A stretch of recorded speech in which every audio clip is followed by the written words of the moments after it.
The facts matter.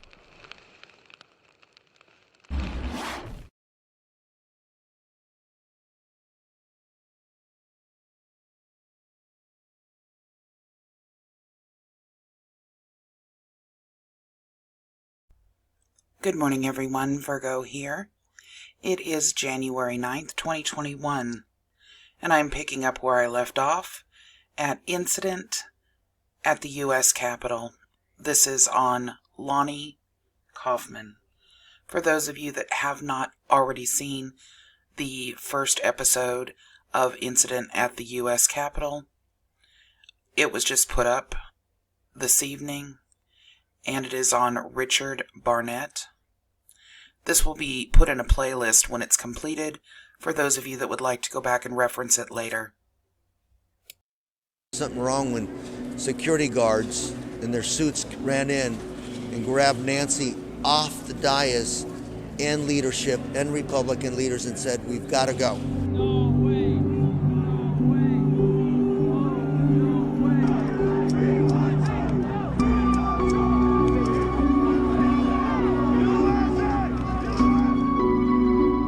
I saw from my view security people rush to Majority Leader Hoyer and rush to Speaker Pelosi. And the look on their face made it clear that this was no drill. Another set of security guards came in and said, "They've broken through. Prepare to put on your gas masks." Both Democrats and Republicans, we looked at each other. We didn't have to talk. We knew that this is a moment that he had to watch each other's back. It wasn't the usual fire drill, single file, stay close to your buddy, walk. It was like, get out, get out, get out. Near the, I think it was like on the basement floor, near the escalators that go down to the trains, where they said, "Hurry up, they're close to us." Here you felt a little bit vulnerable. You saw and worried about law enforcement and their safety and security, but you also wondered, how did they breach their security? Why wasn't there more security? This is like a trusted, safe, hallowed place, and to see that violated is what is most upsetting. It's hard to express all the emotion, but I have to say, more than anything, I was really sad.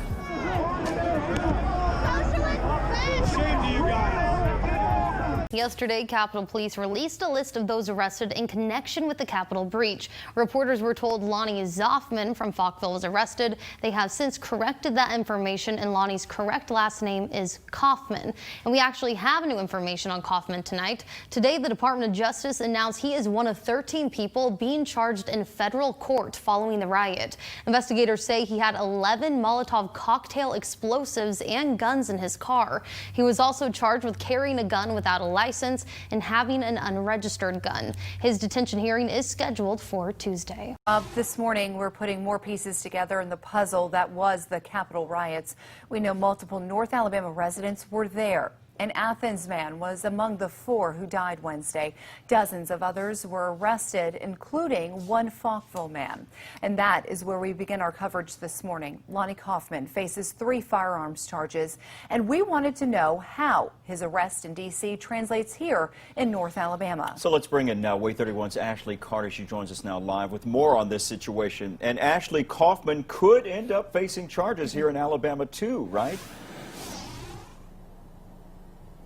That's exactly right. We spoke to a former U.S. District Attorney who broke down the charges that Coffman is facing as we continue to dig deeper into who he was. Or who he is. The video on your screen right now is of Coffman's home. The driveway is blocked off with logs and has a no trespassing sign out front. We spoke to neighbors who told us Coffman moved to the area about a year ago and kept to himself. The 70-year-old man's family members did not want to speak with us. They did say they are aware of his arrest. We spoke to former U.S. District Attorney for the Northern District, Jay Town, who told us Coffman could be facing federal charges right here in Alabama. If you traveled in interstate commerce, crossed state lines in order to commit a crime in Washington, D.C., you can be prosecuted here in Alabama in federal court or in Washington, D.C. in federal court. Same type of federal charges. town says anyone who is convicted of the charges related to the Capitol riot will have to, when they're sentenced, they'll have to be in prison or jail for each and every day of that sentence, which means they will not be eligible for parole. Right now, we are working on getting Coffman's mugshot. We asked the spokeswoman of the Capitol Police for it, and we're waiting to hear back.